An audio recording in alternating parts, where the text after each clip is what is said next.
Entre a sexta e a sétima trombeta, o céu se abre novamente, mas desta vez não para revelar julgamento, mas para entregar uma mensagem que mudaria tudo. Bem-vindos ao 11º episódio de Revelação Viva. Hoje testemunharemos uma das visões mais majestosas do Apocalipse, um anjo poderoso que traz consigo um pequeno livro, um livrinho que contém segredos doces e amargos. Bem-vindos ao 11º episódio de Revelação Viva. Hoje testemunharemos uma das visões mais majestosas do Apocalipse, um anjo poderoso que traz consigo um pequeno livro, um livrinho que contém segredos doces e amargos. Se você está sendo edificado por esta jornada através do Apocalipse, inscreva-se no canal e ative as notificações para não perder nenhum episódio desta série que desvenda, versículo por versículo, os mistérios do último livro da Bíblia através da sabedoria dos padres da Igreja. E vi outro anjo forte que descia do céu, vestido de uma nuvem. Por cima da sua cabeça estava o arco-íris, o seu rosto era como o sol e os seus pés como colunas de fogo. Observem cada detalhe desta descrição. A nuvem que o veste representa a glória divina, a mesma nuvem que guiou Israel no deserto. O arco-íris sobre sua cabeça ecoa a promessa de Deus a Noé. Mesmo em meio ao julgamento, a misericórdia permanece. São João Crisóstomo nos ensina que este anjo não é um ser angelical comum. Alguns padres da Igreja veem aqui o próprio Cristo em uma teofania, uma manifestação divina. O rosto, como o sol, nos remete à transfiguração. A glória que os discípulos viram no Monte Tabor agora se manifesta em dimensões cósmicas. E tinha na mão um livrinho aberto. Pôs o pé direito sobre o mar e o esquerdo sobre a terra. Este gesto não é acidental. Ao colocar um pé sobre o mar e outro sobre a terra, o anjo demonstra a autoridade sobre toda a criação. O mar, na simbologia bíblica, representa o caos, as nações gentias. A terra, o mundo ordenado, o povo de Deus. Nada escapa ao domínio daquele que traz a mensagem final. Santo Agostinho escreve: o livrinho aberto contrasta com o livro selado. O que estava oculto agora é revelado. O mistério de Deus, prometido aos profetas, está prestes a se cumprir. E clamou com grande voz, como quando brama o leão. E havendo clamado, os 7 trovões fizeram soar as suas vozes. A voz de leão nos lembra que Cristo é o leão da tribo de Judá. Quando ele fala, toda a criação responde. Os 7 trovões, número da perfeição, ecoam sua voz com poder divino. Quando os 7 trovões fizeram soar as suas vozes, eu ia escrever, mas ouvi uma voz do céu que dizia: sela o que os 7 trovões falaram e não o escrevas.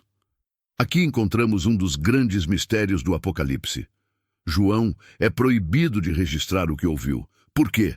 Os padres nos oferecem várias interpretações. Alguns dizem que são verdades reservadas para o fim dos tempos. Outros que são mistérios que cada alma deve descobrir em sua própria jornada espiritual.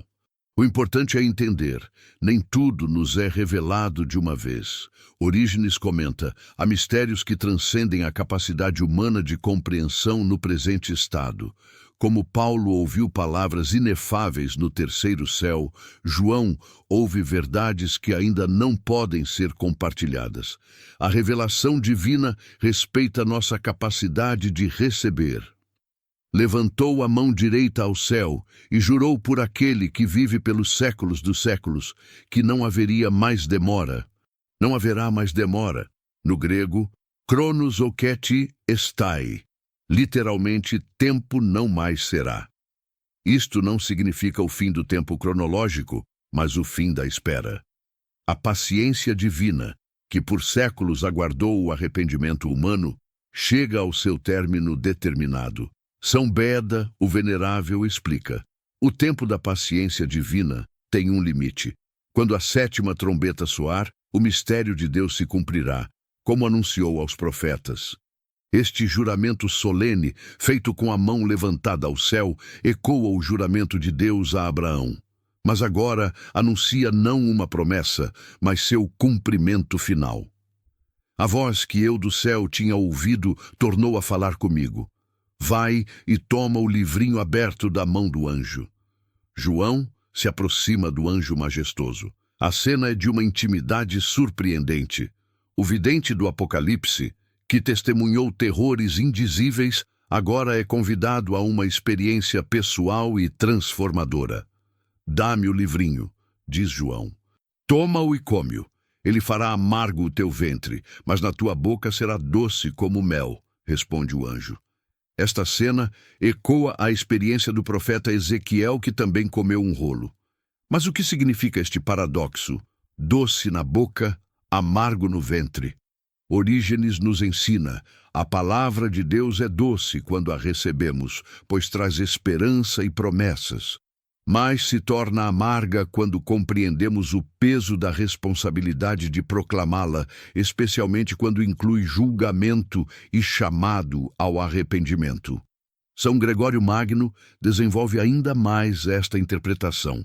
O livrinho é pequeno, porque a mensagem essencial do Evangelho é simples.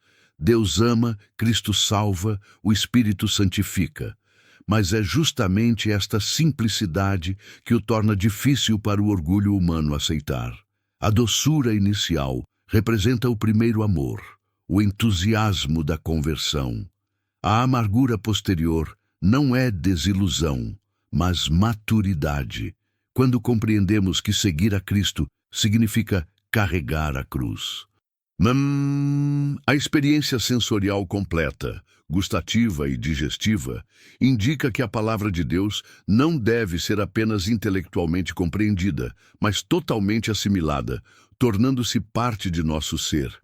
Como o alimento que comemos se torna parte de nosso corpo, a revelação divina deve transformar-se em nossa própria substância espiritual. Importa que profetizes outra vez a muitos povos, nações, línguas e reis. João recebe uma comissão renovada. Apesar da amargura, apesar do peso, ele deve continuar profetizando. E observem a universalidade. Povos, nações, línguas e reis. Ninguém está excluído da mensagem divina. Esta é a vocação de todo cristão. Recebemos a palavra, doce como mel. Mas então descobrimos que devemos vivê-la e proclamá-la num mundo que muitas vezes a rejeita. Eis a amargura. O privilégio do conhecimento traz a responsabilidade do testemunho. Santo Agostinho reflete sobre esta passagem. O pregador do Evangelho experimenta ambas as realidades. A alegria de conhecer os mistérios de Deus é incomparável, mais doce que o mel. Mas quando vê a dureza dos corações, quando enfrenta a rejeição, quando testemunha a obstinação no pecado, seu coração se enche de amargura, não de ressentimento, mas de compaixão dolorosa. Como este capítulo fala conosco hoje? Primeiro, o livrinho aberto nos lembra que o Evangelho não é um mistério esotérico reservado para poucos iluminados. Está aberto, acessível a todos. Diferentemente das religiões de mistério do mundo antigo, o cristianismo proclama suas verdades abertamente. Segundo, a experiência doce e amarga é real. A alegria da salvação vem acompanhada da cruz. O privilégio de conhecer a verdade traz a responsabilidade de testemunhá-la. Todo cristão maduro conhece esta dualidade. A doçura da comunhão com Deus e a amargura de viver em um mundo caído. Terceiro, não haverá mais demora.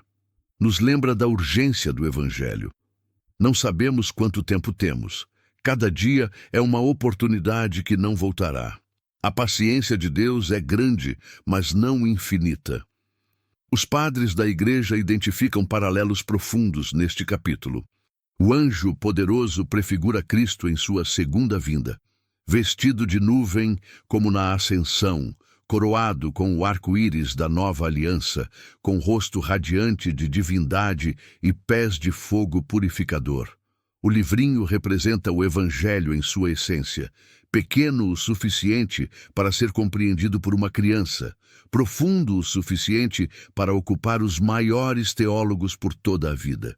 Este interlúdio entre a sexta e a sétima trombeta não é uma pausa aleatória.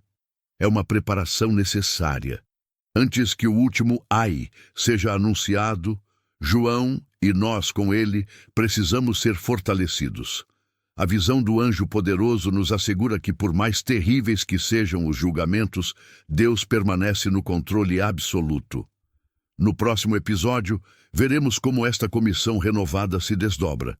João receberá uma vara de medir e testemunhará o ministério das duas testemunhas, uma das visões mais intrigantes e debatidas do Apocalipse.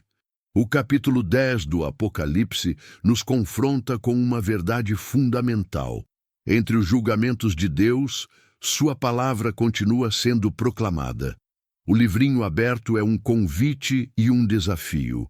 Convite para experimentar a doçura de conhecer a Deus. Desafio para aceitar a amargura de viver e proclamar esta verdade num mundo que muitas vezes a rejeita. Que possamos, como João, ter a coragem de tomar o livrinho, comê-lo completamente e cumprir nossa comissão, profetizar a povos, nações, línguas e reis. Até porque não haverá mais demora. A promessa permanece. Quando a sétima trombeta soar, o mistério de Deus se cumprirá. Até lá, vivemos entre a doçura e a amargura, entre a alegria da salvação e o peso da cruz, entre a certeza da vitória final e a realidade da batalha presente. Este é o paradoxo cristão que o livrinho simboliza, e é neste paradoxo que encontramos nossa vocação mais profunda.